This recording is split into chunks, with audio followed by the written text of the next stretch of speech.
kicking, never quitting. Focus sharp like a blade that's hitting.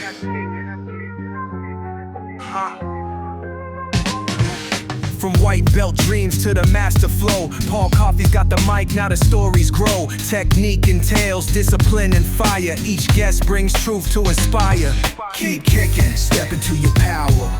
Keep kicking, moment to the hour. Every strike, every fall, every rise. It's a journey through a warrior's eyes. Old school, new school, all styles blend. From the mat to the mic, where the arts ascend. Philosophy deep, but the vibe stays tight. Martial minds meeting in the podcast light. Keep kicking, step into your power. Keep kicking, moment to the hour. Every strike, every fall, every rise. It's a journey through a warrior's eyes. Keep kicking. Keep kicking. Paul Coffey leads and the journey begins.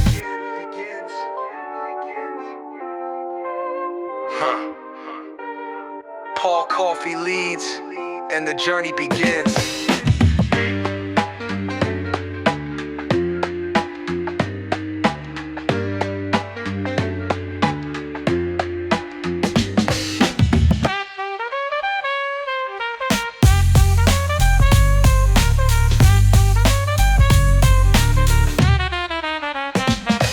Technique entails discipline and fire. Each guest brings truth to inspire. Keep kicking, step into your power. Keep kicking, moment to the hour. Every strike, every fall, every rise. It's a journey through a warrior's eyes. Keep kicking. Keep kicking. Paul Coffey leads and the journey begins.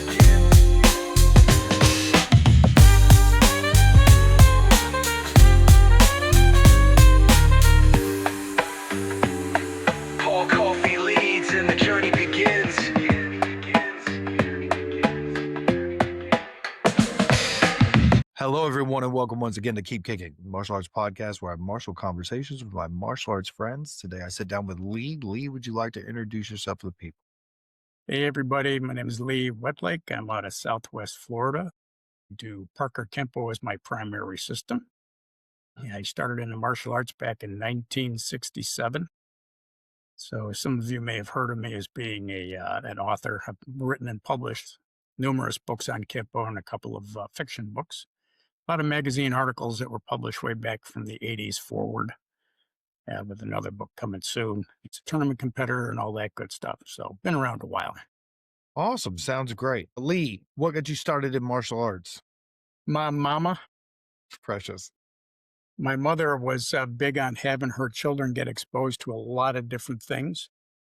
So she took us down to the YMCA. We're doing swimming and boxing. Judo was when I got introduced to that. I had a really bad judo instructor, but she thought I liked it. So she signed me up in a real judo school, and I was dreading it until I found out that, hey, when it's done right, it doesn't hurt. So that got me on the road. That's awesome. How did you get to Kempo? I ran into some Kempo guys at a party, and we got to talking. And I said, "Well, I do judo, I do Kempo. What do you do? Well, come on down to the school. Let's see what we do." And we started to trade. And being in judo, we weren't big on the punching and kicking part. Mm-hmm. So I looked at that and said, "That is pretty cool." So I got into that. That's awesome. I'm a Kempo practitioner myself. What has kept you going in martial arts this whole time? I like to tell people that short attention span, I get bored easily. Obviously not true, but it's the mental stimulation because it's a system. And you look at a system and you pick it apart. You see what pieces go where and what makes it tick. And I'm always learning new things. So like Socrates said about by your students, you will be taught. I find that to be absolutely true. Teaching, you learn so much in so many different areas. That's what kept me going, because if I was bored, I wouldn't be doing it. I'd be doing something else. That's true. And you say you have a short attention span, but you have the ability to sit down and write books. So I don't really have a short attention span, but I like to say that. Well, as a person that does have a short attention span and is sitting down to write his first book, I understand. Uh, okay, so talk to me about being an author, about what you've written, and then also let's tie that into martial arts. How has martial arts helped you be an author, or vice versa? How has being an author helped with your martial arts study? Well, the first thing that comes to mind is a discipline. Mm-hmm. You said you're sitting down to write your first book. Mm-hmm. It takes some discipline. One of the things is I learned this. I went to visit Thomas Jefferson's home in Virginia. And I found out that what he did, because he was a polymath, he was so good at so many different things. Mm-hmm. How does somebody do that? Well, Jefferson used to spend 20 minutes a day on this and 20 minutes a day on that. And he kept switching instead of trying to go at it and just go for hours and hours, which can be fatiguing. It's mentally. Absolutely. So using that when you write has been very helpful if you go down, because sometimes we sit down and go, well, I just got to knock this out, and it's Mm-hmm. writer's block or it's just not working. Mm-hmm. So the discipline to not only get started, but to stop is important, because as I've told other writers, if you won't get this done if you keep editing. For sure. And the tactic that I ask them to use, which works for me, is when you get something that you're like, what am I going to do with this? Give it to someone who knows nothing about it. Somebody knows as much as you, and someone who knows more. Mm. If you read it yourself, you know what you intended to say, and your brain will fill things in, and somebody else will read it and go, what are you talking about? Mm-hmm. You may have Mm-hmm. experienced that already. I have experienced that already. But I like to hand the manuscripts out, because my wife looked at it and said, well, what about this and what about that? I said, you know what? That's a great point. Never thought of it. Wasn't in my perspective. What was the name of Ed Parker's dog? That sort of thing. What kind of car did he drive? So those things are helpful. The Ed Parker's dog is helpful in what capacity as a kung fu practitioner or as a Kempo practitioner? People, when I wrote about Ed Parker, it's like there's a lot of stuff out there about what he did, but I wanted to bring it out as to what he was like as a person. As you go, Ed Parker, he says, Grandmaster of the American Kempo. And yes, but he drove a ranchero. He had a pet dog. He did this, he did that. And when I gave copies of the book to his family, they said, you even remember the dog's name. So it's things Cute. like that. It just makes it more human. For sure. I like that. That's a great answer. So tell us about the stuff you've written. What's coming out? All that. Well, I started writing back in the 80s with magazine articles. I was published by Inside Kung Fu and Inside Karate and Black Belt Magazine and a number of others. Then I wrote my first book and published it around 2000, 2001. I wrote a series on the Parker forms, Kempo 101 through 601. Those would later be compiled into a book that is still available called the Kempo Karate Compendium. I made additions and made some corrections, enhanced the material, and that was published back around 2015 or so.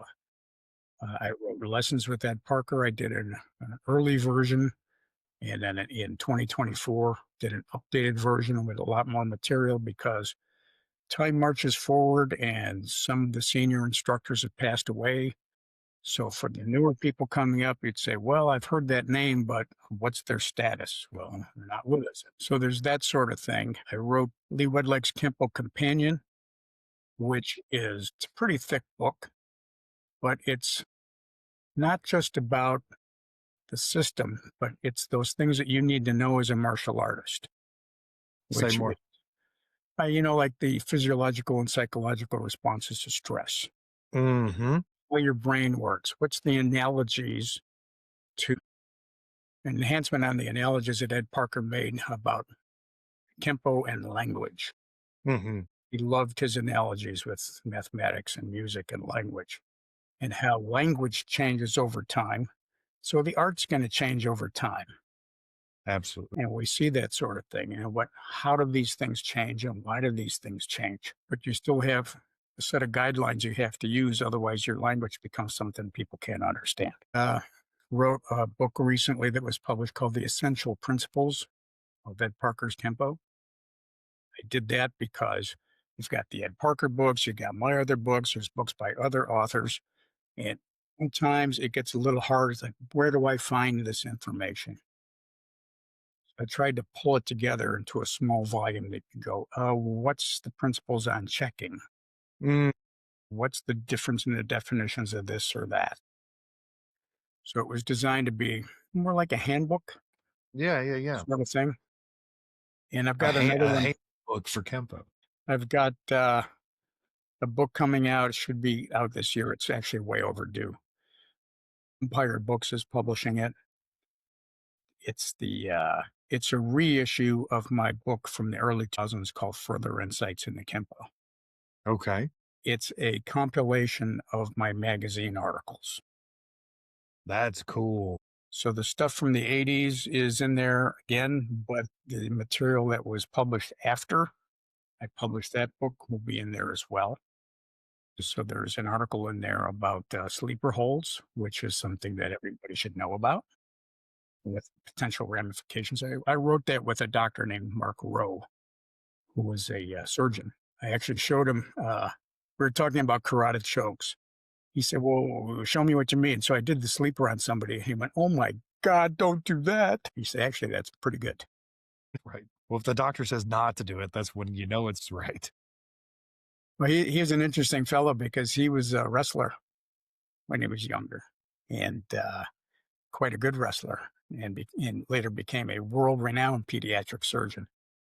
Well, the interplay between the two was interesting for both of us, I think. So that book's coming out next month. And then I had written some, co-authored some fiction books with Phil Buck in England. That book's coming out, just for the audience, somewhere February of 2026. I don't know. Okay. That we don't have to nail it down. As of the recording, we're recording this on January the 11th. I think it probably won't, your episode won't hit until sometime in mid-February or late February. So The book will be out sometime in 26. Okay. Well, if it's already out by the time this releases, I will add a link for the book so people can go if they would like. Okay. It'll have a different title. It's Further Insights into Kempo 2026. Okay. If somebody were to Google Further Insights, find the original book, which is out. Okay. Interesting.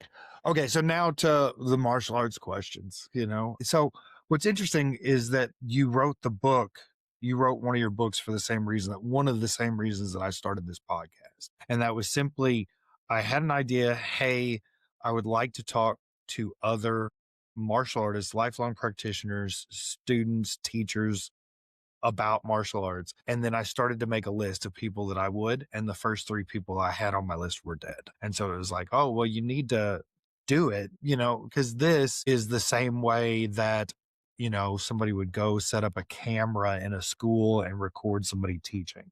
Like, this is me recording you teaching based on the questions that I ask. Do you know what I'm saying? And I wish I would have done that even 2 years prior, and I could have gotten one of those gentlemen on.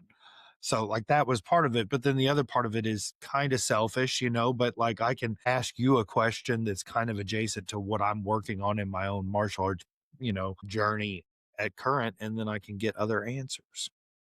So this question starts with an omission. Maybe you agree with, maybe you don't, but as a lifelong practitioner of martial arts, I recognize that I'm equal parts sadistic and masochistic. And that I also realize that the average student coming through a martial arts class or a martial arts door, they're not that. So the question is, how do you train nonviolent people to speak the language of violence when it is necessary? One thing that you need to do off the bat is find out why that person is there. Okay. And people lie.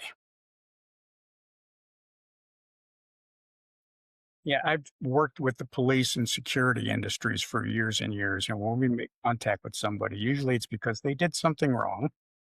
They It drew your attention. And when you make contact, I didn't do that. But when somebody comes into your studio, generally as a school owner, you know, there's about 6 or 7 reasons that someone will come into it. Mm. Only one of them is to learn self-defense. And even so, when somebody says, well, you know, I had a close call or I had an altercation, as time passes, that kind of wears off. And taking somebody that comes in and says, well, I'm here for the exercise, I'm here to meet people, I'm here to do it for fun. You need to tailor your training methods, that's an Ed Parker term, to get them used to having a punch thrown at them. So it's got to be monitored, it's got to be safe. You've got to nurture them into this. So it's not that they're nonviolent people. Most people don't want to fight. I heard somebody once say, bullies don't want to fight. They want to beat you up. There's a big difference. So somebody needs to understand what force progressions are and recognizing pre-fight indicators. You need to educate them on those sorts of things. And then say, here are the self-defense techniques that we do in the Parker system, which gives you some ideas of how to handle things. Mm-hmm. And it's like learning music or languages. Then you start to get to tweak them in a way that works for you. But Mr. Parker said, you learn the alphabet, you learn how the letters go together, you make words, you make sentences, you make paragraphs. You learn the components of the art, how they work on people. It gives students an opportunity to learn about themselves and this whole thing of, as you said, violence. When I went through the squadron officer school at the Air Force, they called us managers of violence. And I like that term for what we do because that's really what we do. Mm-hmm. And it makes a difference if you've got some hands-on practical experience with real violence. It does. It's Indeed. easy for somebody to stand in front of the class and say, well, on the street, and when you talk to them, you ever been in a street fight? Well, no. How do you know? Right. You know, I recently interviewed somebody and they said that martial arts is ceremonial violence. And I also thought that was really good word, you know, because what we do in the dojo, in class, in a way, is ceremonial. Came across a term which was cooperative opposition. Ooh, I like that too. I like that a lot too, because you and your partner are doing this thing. It's got to be safe. I've also told people time and again, like you can't really do Kempo on somebody when you're practicing. It's not like wrestling. It's not like jujitsu or judo. That has to work. Judo, they even stop though. Like you don't have a judo practitioner that's breaking somebody's neck or, you know, popping an elbow out of place. There's still a tap. There's still a not 100%. True. You Yeah, know? that's true. But what I'm saying is like if you start Oh, the yeah, three, it's like you don't tell, well, now you would fall like this. right. Yeah, for sure. I've come close to those a couple of times. Yes. Well, I'm 6'5", just for reference, and so when some of the throws are done on me, like I'm spread way out, you know, so it looks more than it is, you know. It's pretty So spectacular. right, Yeah. But and my instructor, she is, if I would guess, I would say 5'6", maybe five, like somewhere in the 5'6", 5'8", and when she throws me at her school, my feet can hit the ceiling, you know, like it's looks special, right? Okay. Yeah. What's really funny is my audience is going to be like, Paul sat down with another Kempo guy and they just talked verbiage for an hour. Oh, But it's like, that's part of Kempo. What do you feel the average martial arts practitioner? Oh, wait. I'm going to scratch that one and we're going to do one other one since we're early. I've been trying to ask of all of my people and kind of as quickly as I can, I kind of forgot about it, is if somebody's watching this and they haven't done martial arts, but they're thinking about doing martial arts, what advice would you give? Because the hopes is like maybe somebody sees this on their feed, maybe they watch the first 15, 20 minutes now. And so maybe we can just give them some guidance as to how to pick or what to do. well, that's a really good question. I mean, you could go on the internet, but we know the internet lies too. No. Yeah. I think the thing to do, what I've told people is like, you need to go to the studio and watch classes. Mm. The thing about that is like some schools will let you and other schools won't. Hmm. But by being able to watch a class, you get to see, or several classes actually would be the best way to go, see what the instructor or instructors' attitudes are, how they work with people. So we all know that there are instructors out there that they use a military method. You don't get to ask any questions. Yeah, yeah, yeah. And they say, well, asking questions is disrespectful. And I agree because it's disrespectful to the student. The student doesn't get to ask. Or if the student they're made to feel dumb, Right, right. they're yelled at. I mean, when I learned way back in the 60s, instructors taught with a stick in their hand. Hmm. Things are, Can't do that now. you can't do that anymore. Well, you can, but with a very select group of people. Right, that's true. But to answer your question, I think they need to talk to people. If they can, they talk to people that go to that school. They need to be able to go in and watch classes, get a feel for things. And if they won't let them do that, I said, well, I wouldn't go there. I'd also ask why, like I can't just sit and watch class. Why? Maybe there's a good reason, maybe not, probably not. And there are reasons in some schools. There are reasons. Dance studios are like that. A lot of them is like you can't watch a dance class. I just don't agree. It's just me. I didn't have a problem with people watching my class. I don't have a problem with people watching my class. Okay, so now to the question that I just skipped. Okay.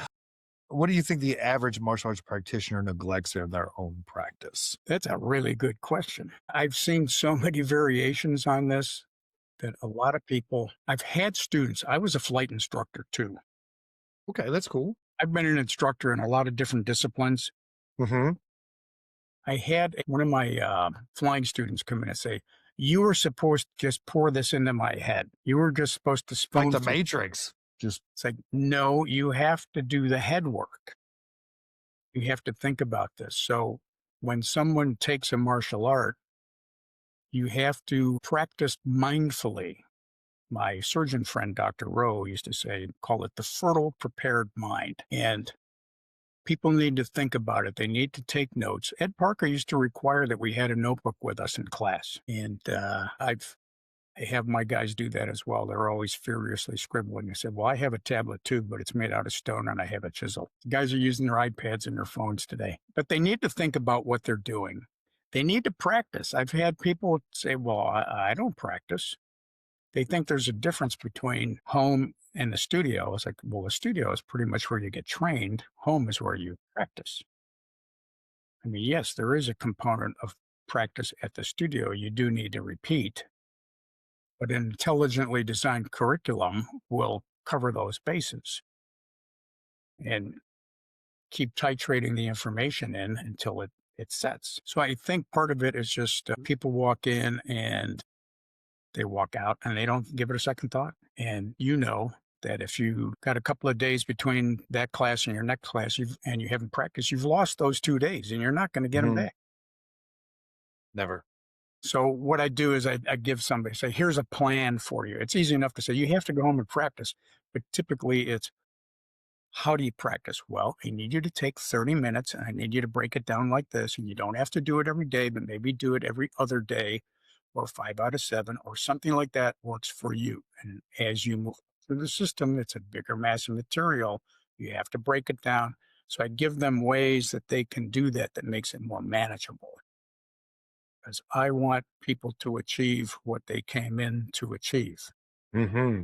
And I'm not going to push you. I'm going to take you with me. So I have been teaching for 28 years, almost 29 years. It'll be 29 years in 4 months. And in my 29 years teaching, the amount of time that I have given people homework and they have done it has not been very high. Do you have a high success rate of people doing the homework you give them? The percentages that as you know, you've got what the martial arts business is. You got A, B, and C students. Mm-hmm. Okay, so your A students is like you tell them what to do. A friend of mine says they are soldiers. They will do what you tell them to do. And they are. They will do that. Your B students need a little bit more prodding. A little more. The C students, it's kind of like, well, Tell you what, you're going to have to do this in order to move forward. Because if you don't, we can't go any further down the line here. Mm-hmm. And I have had those conversations with people, as you probably have too. It's like, you've got to make a decision here. So you either need to get on it, or you should probably go take up needlepoint. Middle point. One of our flight instructors used to say, take another hour of instruction and then give it up. Mm, So you're not going to get everybody to do it. well, I just didn't know if you had like some sort of a trick, and you got like if you were like about 80% of my students, I was gonna be like, tell me what you're doing, you know? Well, I've had a lot of students that have achieved, and they've gone off and opened up their own schools, and quite a few of them actually. And so I must have done something right along. No, agreed. Agreed, absolutely. And for me, you've done something right in that you're still doing it. You're still going, you know, Yeah. you know. People ask me, they say, well, how you doing? Are you okay? Is your health good? I said, yeah. There are people that wish I would die, but I'm not ready to go yet. Okay, good. Not ready quite yet. So you talk about being an instructor of flight, an instructor in other capacities.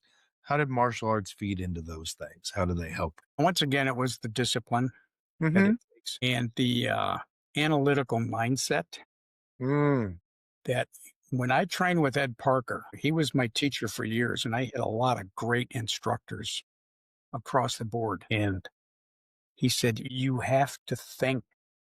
mm-hmm. So he gave us the tools to figure this out. And you take that idea and you use it with other disciplines. Like, how does this apply to that? Because I remember, you're familiar with Ed Parker's universal pattern. Yes, sir. Okay. And it's 3-dimensional. Yes, sir. Being a pilot, when you're in the airplane, everything is 3-dimensional. Okay, brilliant. So you're thinking about that because, like like boxing, for example, you got 4 basics: jab, cross, hook, uppercut. Yeah. But when you're flying an airplane, it's like climb, descend, turn, etc. Okay. So you got 4 basics, and it's how you put them together. So flying an airplane is kind of like doing forms. It's like, I need to do this. I need to pull the throttle back, and the carburetor heat on, the flaps come out, I turn.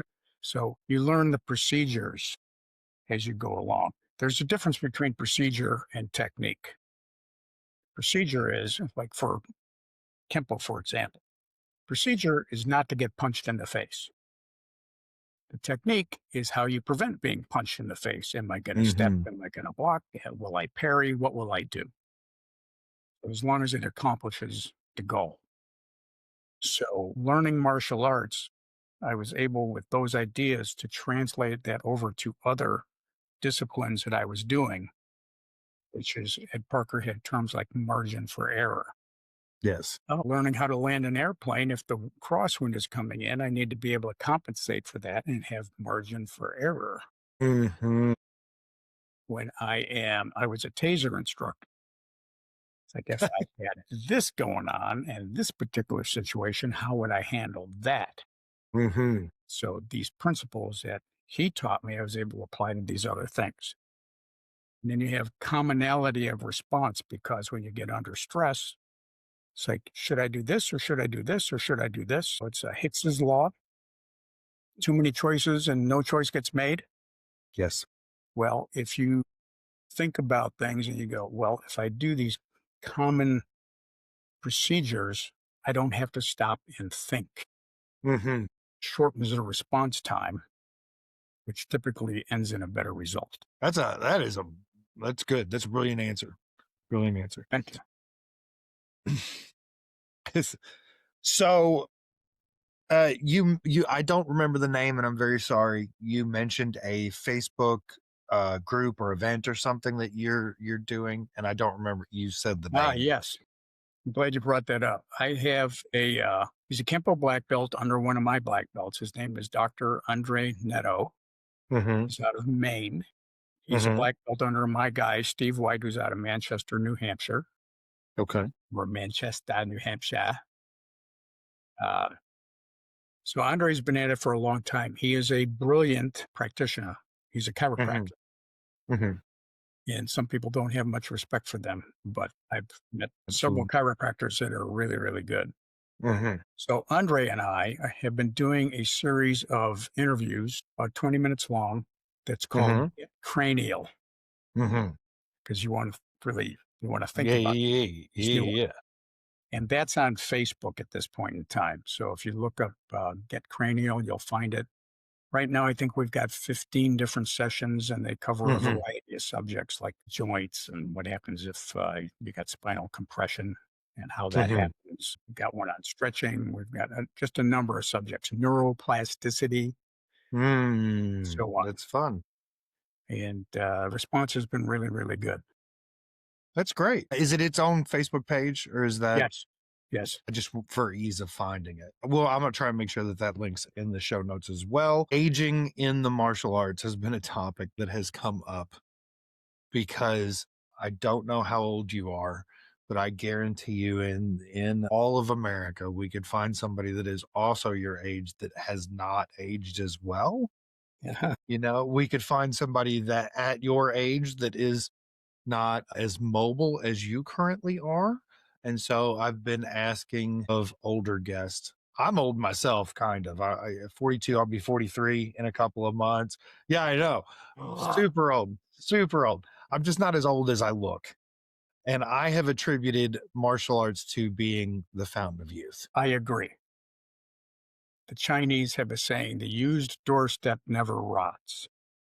And in the United States, we say use it or lose it. I was teaching Tai Chi for years in my studio, and I taught in the hospitals down here in Florida and at the college. It's amazing what it does to emotion systems.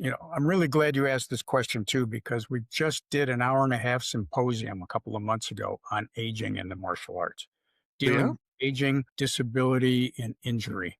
And that is also on the Get Cranial page. But what I had was a group, I picked different instructors that talked about this is something that I had to deal with. This is what I'm doing now that I'm 60 years old. This is what I'm doing because I'm battling cancer, and so on. It got a lot of great responses. One of the responses was, I had no idea these guys were dealing with this stuff, and they're still out there teaching. Hmm. So what I would tell my students in the Tai Chi classes in particular is do everything you can to bend, reach, stretch, squat, twist a bit, just to keep your range of motion. I think it's sad when somebody says, used to be able to dot, dot, dot. And it's been good for me because, as they say, studies have shown that there are 4 things that will help you as you get older. One is exercise. So we know that, but it needs to be an exercise that is complex. In other words, if you're on the treadmill or you're on the elliptical, which I love the elliptical machine, that's a good exercise because that's good for your muscles, your bones. It puts stress on some of the tendons and ligaments, which is always good for strengthening the joints and keeping them stable. And so, but if it's a complex action, as you know from doing the martial arts, there's a lot of cross body work. Mm, Cross body's really important. This is everyday stuff. When you walk, your left foot goes forward, your right arm goes out. It's all cross body. It starts when you're a baby and you're learning to crawl. There are stages that you go through that the one side works and the other side works, and then the baby starts to figure out if they do this, and then they repeat that process when they stand up. Right foot in the right hand, left foot in the left hand, then they start to do cross body. So it's progressive. And if you have a complex set of motion, that is also good for mind and body. hmm, So you need the exercise, you hmm, need the cross body, complex movement, and you need something preferably that has memory. And you know from doing forms hmm. what comes next, that step there. And by teaching, you've seen people that I like to say, well, now we're going to do this left-handed. And they go, because the brain is lazy. And I get it. I get it. But it's good for you. hmm So you need something that requires memory, like you do this step, then you do this step, then you do this step. hmm All those motion arts are good for that. Tai Chi, yoga, karate, and so on. All good for that. The fourth component is they have shown there is a significant benefit to practicing with a group.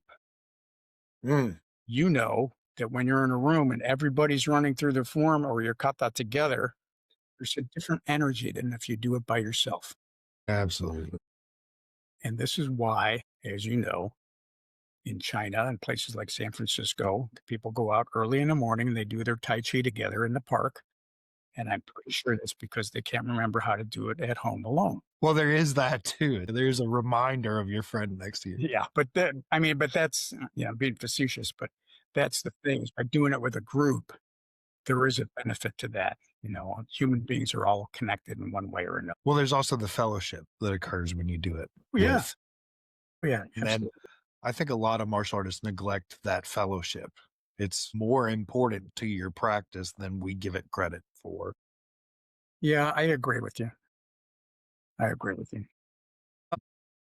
If you could give every martial arts practitioner in the world one thing, it could be a technique, a philosophy, a teaching, a word of advice, what would it be? That's a big one. Yes. I'd say keep at it. Mm. Keep at it and train intelligently, especially as you get older, because you can't do things the same in your 60s and 70s as you were able to do them in your 20s. Absolutely. Some people, maybe, but most of us know there are limitations that creep up on us. You need to be aware that there are things and you just need to change your training regimen as you get older. Imagine that. We can't stay 20 forever, even Yeah. if we. Not bulletproof. That's right. So I know you've written a lot of books about this, and this is again probably just a selfish question, but as an Ed Parker Kempo practitioner who had never gotten the opportunity to meet Ed Parker, what was it like to meet Ed Parker? And also, what was a class like? Another good question. I met Ed Parker when I went to the internationals in 1977 as a young black belt. And I kept running into him because I was on the national competition circuit, 78, 79, 80. I was nationally ranked by Karate Illustrated magazine in the national top 10 for men's black belt forms. And I was also ranked by the American Karate Association. So I was on this national circuit and I would keep running into him. And as a competitor, when I would finish running my forms, I would always ask the members of the board, like, what could I have done better? And everybody was very good about saying, maybe this or maybe that. Well, I got to talking with Mr. Parker and he said, well, there's this and this and this. And I was like, blah, blah, blah, blah. But I ran into him a couple of times. And then at a tournament in Ohio, he says, I want to talk to you. That was my reaction. Right. And then when I did get to talk to him that weekend, he says, I need a representative in the Midwest. When can you come to California to train? So, well, you tell me when and I'll be there. And a month later, I was there. I was training at the Pasadena school. I was taking private lessons at his house. Meeting Ed Parker, meeting him at the tournaments. He's a larger than life person. And you'd see him being looked at as the instructor's instructor. Mm-hmm.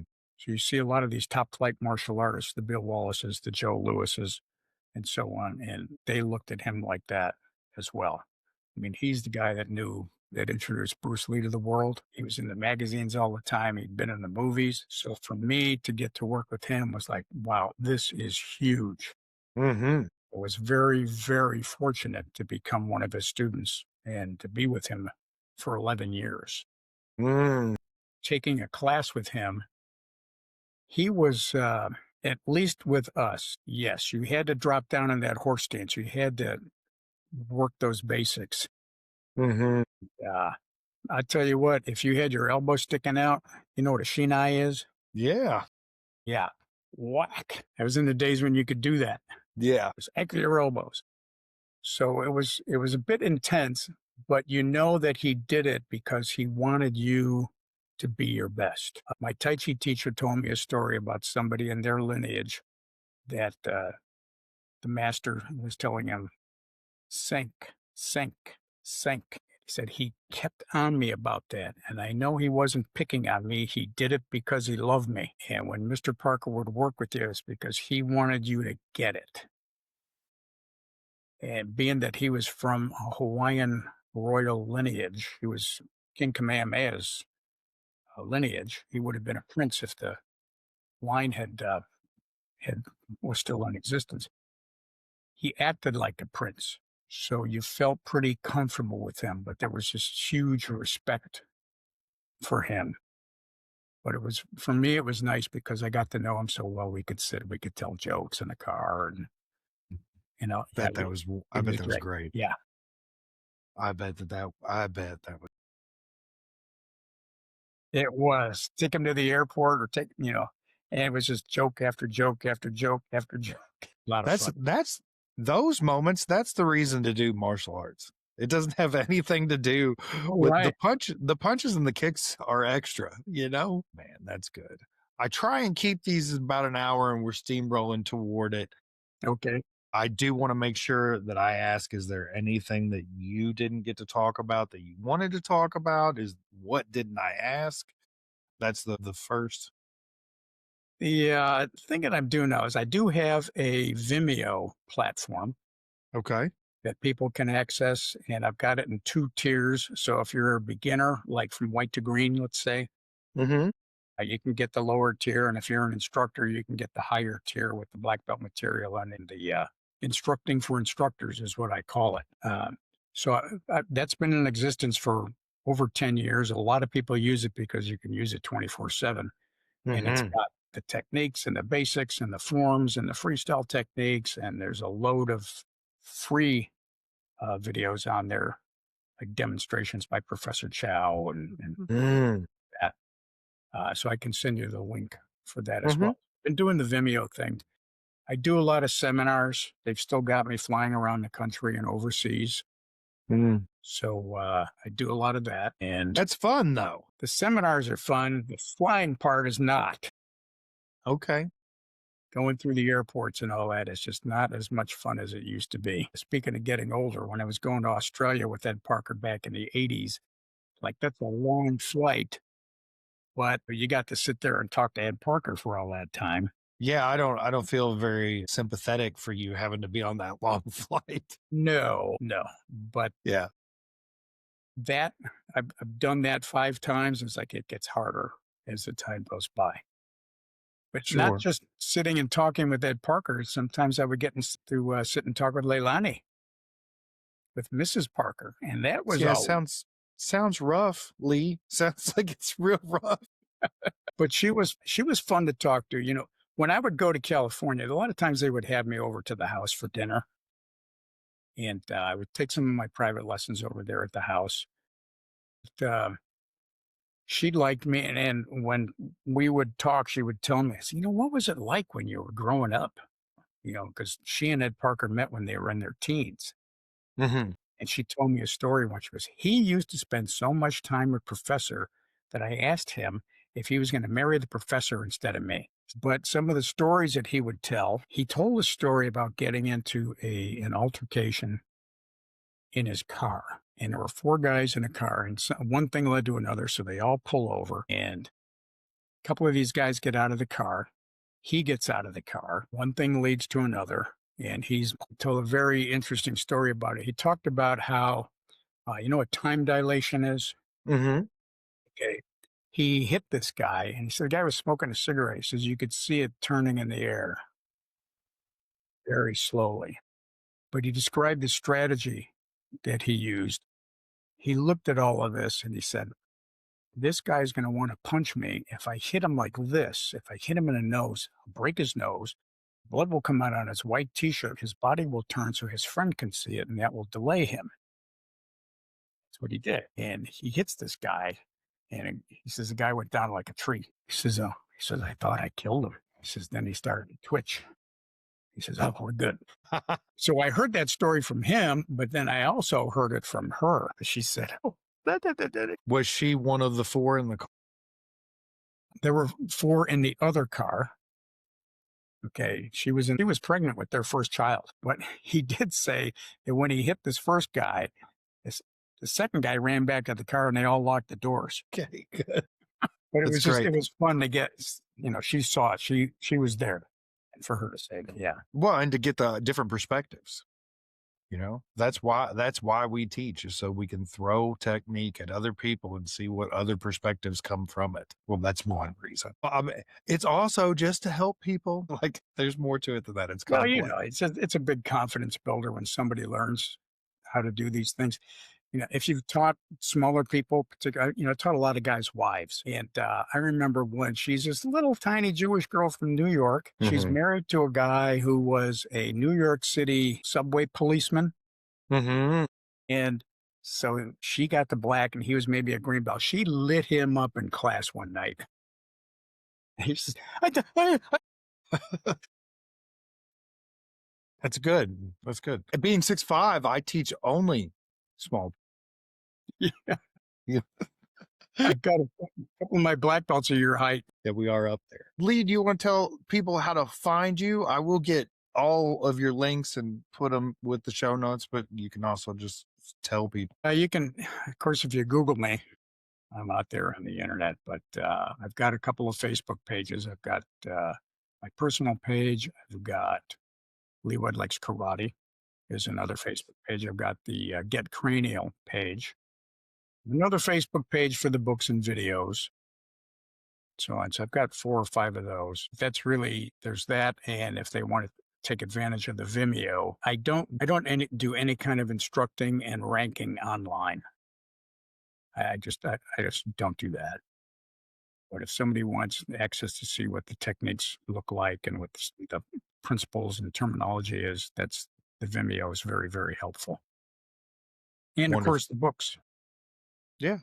Books for my newer students, my younger students, books are these things that you can get. You open them up, turn pages. It's like an email, only you get to decide when to start, when to stop. And a book like what Lee has made, you actually can read from the middle or the end, just a certain chapter, whatever you're working on for the day. Yeah. And you can mark it up with colored pens. That's right. Yeah. I am notorious for that. I'm glad that you said that and I didn't have to.